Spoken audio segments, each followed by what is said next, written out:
বছরে আরো কয়েকটা মাহফিল আছে যেগুলা আগে কোনো সময় ওয়াদা করা হয়েছিল। এই এলাকার কৃতি সন্তান হাসান ভাই সৌদি আরবের খাবার খেপসা রান্না করে, কোন ফাঁকে খেপসা খাওয়ায়া ওয়াদা নিছে, এখন বলে আপনি ওয়াদা করছেন।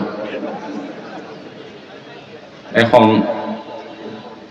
কখন আমি ওই তার খেপসা খায় ওয়াদা করে ফেলছি নাকি, এখন নাকি আসতে হবে। এটা ওয়াদা রক্ষার মাহফিল। যে সমস্ত ভাইদের মাহফিলের দাওয়াত নিতে পারছি না, আমি মাহফিলের ফিল্ডে যাই না, তাদের কাছে এই প্রশ্নের জবাব। আরো কয়েকটা মাহফিল আছে, খুবই হাতে গোনা 2-4-5টা হয়তো বা 2-3টা হয়তো, সব মিলিয়ে এগুলো সবগুলো কোনো সময় ওয়াদা করা হয়েছিল। সে ওয়াদা রক্ষার জন্য শুধুমাত্র আশা। এটা সোয়ালের মুকাদ্দারের জবাব, যাদের মাহফিল নিয়ে প্রশ্ন আছে সেগুলোর জবাব দেওয়া।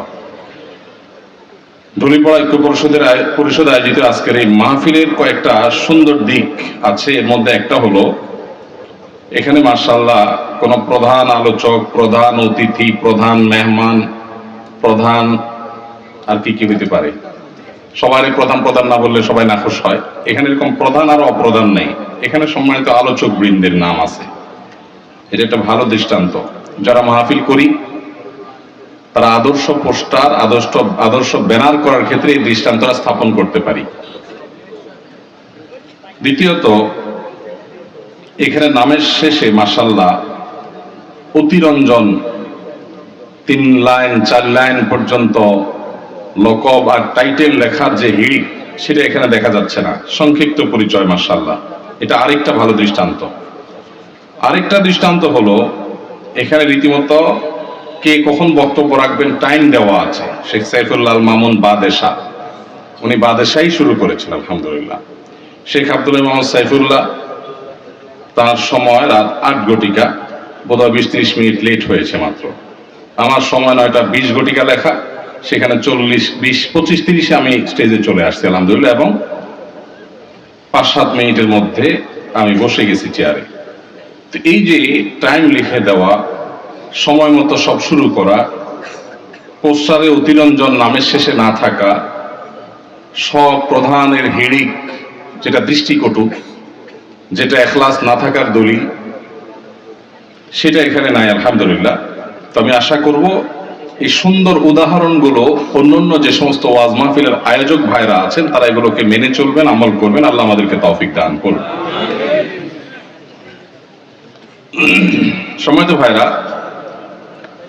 আপনাদের যেসব প্রশ্ন আমার কাছে আসছে, আপনারা অনেকে অনেক প্রশ্ন দিয়েছেন মাশাআল্লাহ। যতটুকু সম্ভব আমরা উত্তর দেওয়ার চেষ্টা করব, গভীর রাত পর্যন্ত আলোচনা আমরা করব না।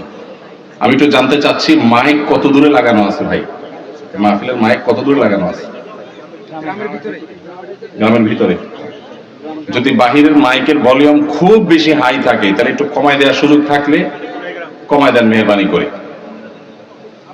বিশেষ করে কারোর অস্বস্তির কারণ হতে পারে এরকম যদি আওয়াজ থেকে, আওয়াজটা একটু কমায় দিলে ভালো হয়। যদি বাহিরের মাইক, এখানকার না, প্যান্ডেলেরটা যা আছে তা থাকুক। মাশাআল্লাহ।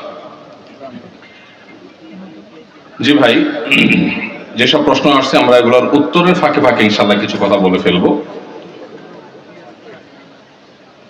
ডাক্তার সাহেব যে ওয়াজ করছেন, আমি আশা করছি উনি একটা ওয়াজ করবেন, সেটা হলো স্বাস্থ্য সচেতনতার জন্য কিছু ওয়াজ। আপনাদের ওয়াজ মাহফিলগুলোতে 2-4-5 মিনিট কথা বলা দরকার। আপনারা যদি আমাদের ওয়াজ করেন, আমরা কি করব? আপনি আপনার ওয়াজ করবেন। কারণ ঘরে ঘরে মানুষ স্বাস্থ্য সম্পর্কে অসচেতন থাকার কারণে নানাবিধ রোগ ব্যাধি হচ্ছে। এখন আপনারা তো ফি না দিলে কথা বলেন না,